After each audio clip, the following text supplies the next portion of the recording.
Ya, selamat sore teman-teman. Perkenalkan saya adalah dengan itu ya, Iwan Kripto. Kalau saya biasanya di TikTok live jam 10 sampai jam 12 malam. Teman-teman buat pemula di dunia kripto bisa itu gabung aja gratis di Iwan Kripto di TikTok jam 10 sampai jam 12 malam gitu ya. Jadi dalam dunia investasi teman-teman, seringkali saya melihat gini, banyakan orang itu berpikir gini, investasi itu uang ditaruh, terus beli lagi, turun beli lagi, bahkan kadangkala itu tidak memperhatikan bahwa ilmu itu adalah penting. Sebelum berinvestasi, ilmu itu adalah sangat penting untuk kita pelajari dulu apa yang mau kita investasi. Jika investasi tanpa ilmu, itu ilustrasinya seperti ini, teman-teman. Seperti celengan, terus uang kita masukin di sini, memang masuk di celengan itu dalam investasi. Tapi investasi tanpa ilmu seperti celengan yang berlubang di bawahnya, dia akan bolong karena tidak adanya ilmu. Akhirnya uangnya teman-teman tidak jadi untuk bertambah secara pasif income, yang ada malah sangkut dan mengalami kerugian. Kenapa banyak pemula mengalami ini? Karena dipikir berinvestasi itu cuman menaruh uang. Itu mindset yang perlu dibongkar. Jadi ilmu adalah di depan, baru kita berinvestasi. Itulah dasar dari sebuah investasi. Investasi baik di kripto maupun saham atau apapun itu, baik emas juga, itu juga harus dipelajari ilmunya. Emas sekalipun kalau teman-teman beli ngawur, beli di atas ketika dia sudah tinggi, ya sama aja sangkut gitu loh. Jadi ini yang perlu didasari dulu sebagai intisari dalam dunia investasi. Investasi adalah ilmu dagang, di mana kita beli dengan murah dan menjual dengan harga lebih tinggi, itu akan mendapatkan margin setelah kita jual.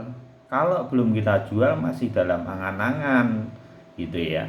Jadi ilmu itu penting gitu. Makanya kita akan membahas tentang ilmu dasarnya dulu, teman-teman. Dalam waktu 2 tahun ini saya belajar di dunia kripto. Saya jadi gini, ini yang dasar yang saya pelajari. Saya melihat apa garis ini, garis oranye ini adalah golden ratio, ini adalah nyawa dari semua benang. Saya pakainya MA7, MA25 sama MA99 untuk oranye. Untuk yang MA7 saya pakai untuk benang hijau itu ya, nanti dibesarin. Untuk yang benang ungu saya pakai MA25. Untuk yang benang golden ratio atau emas ini saya pakai MA99. Ini adalah benang yang sangat dasar sekali.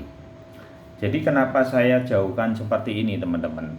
Ini ibaratnya kalau di dalam saya melihat itu gini, seperti orang melihat di lantai 7 sama lantai 1. Jadi kita dalam time frame-nya kita pakai 1 jam ya. Tak 1 jam, 1 hari time frame-nya. Jadi untuk long term, tepat untuk long term, tapi untuk take profit bisa dijual secara berkala gitu ya.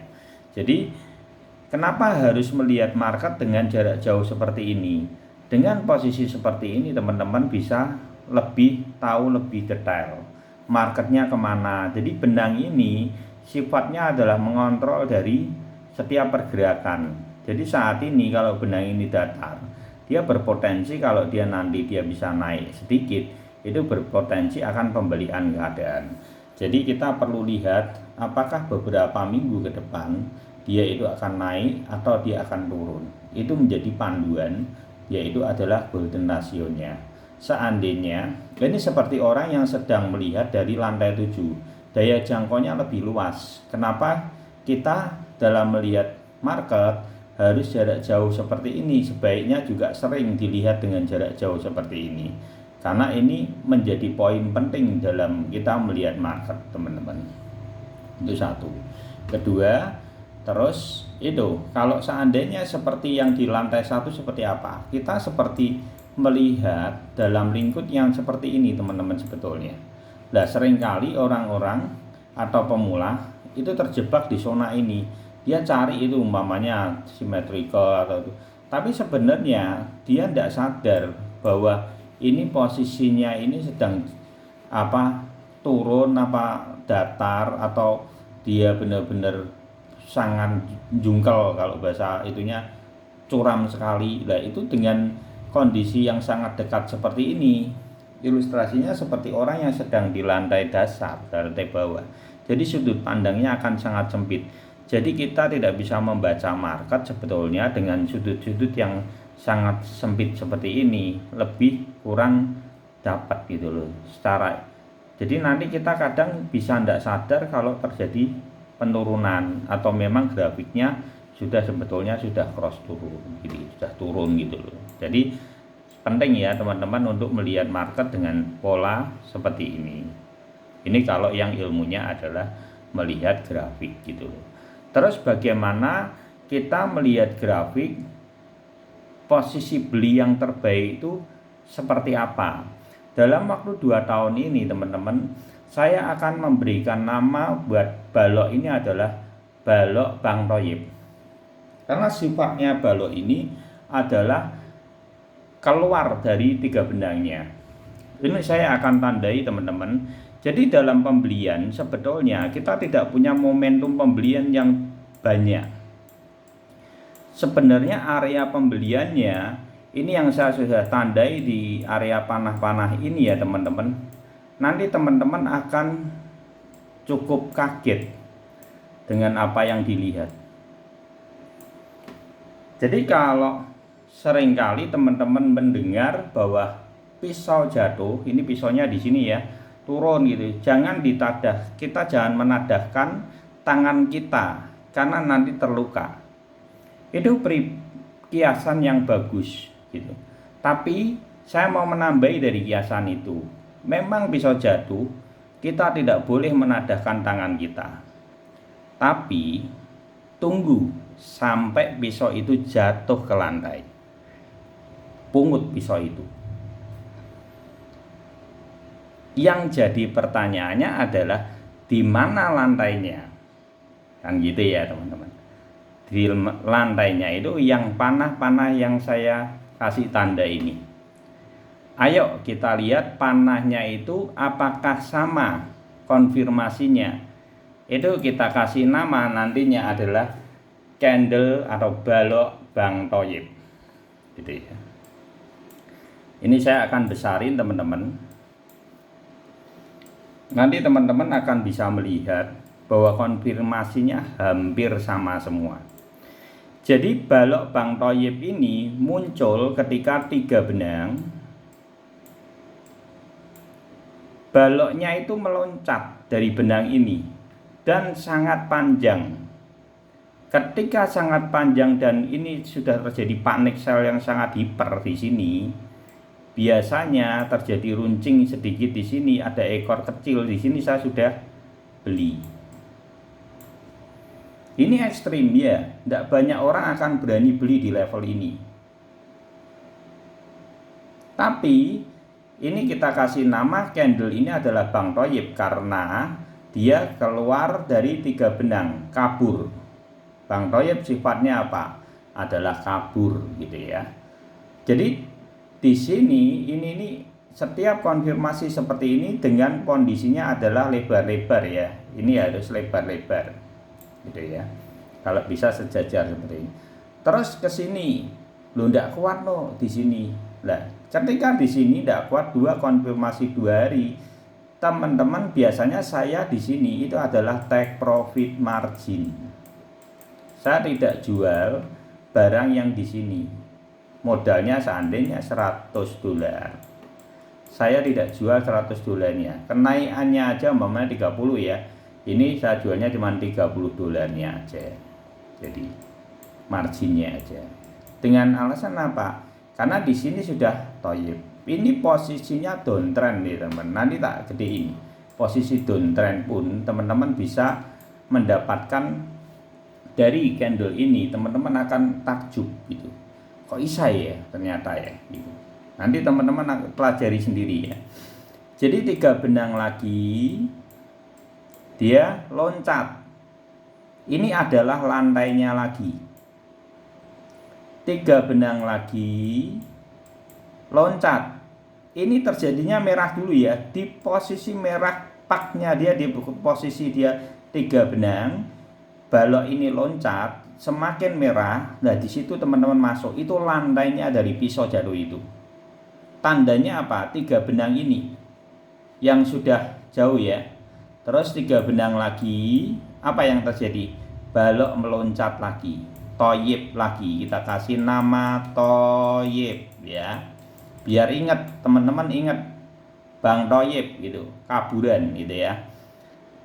Jadi seandainya teman-teman beli di sini pun, sampai di sini pun belum terjadi koreksi yang cukup signifikan gitu ya. Jadi kalau kondisinya seperti ini kita beli di sini tuh relatif lebih aman gitu. Menurut pengalaman saya dalam waktu 2 tahun ini. Sampai nanti dia Toyib itu sifatnya adalah mantul untuk kembali sebenarnya ke sini. Kalau dia bisa terus, dia akan ke sini gitu ya. Ini Toyib yang di bawah ya. Ini posisi downtrend ya. Bagaimana downtrend pun kita bisa makan habis semua dengan cara pembelian yang sangat tepat. Nanti teman-teman akan melihat, ini kita akan perlihatkan bahwa candle Bang Toyib itu bisa dipelajari sendiri nanti di pribadi ya. Ini saya jelasin lagi dulu aja. 3 benang, balok loncat. Ini bisa jadi teman-teman di sini ya, posisi belinya ya. Oke, enggak apa-apa. Ngosor sedikit enggak masalah gitu. Kalau sudah 3 benang ini lebar-lebar dia loncat enggak masalah.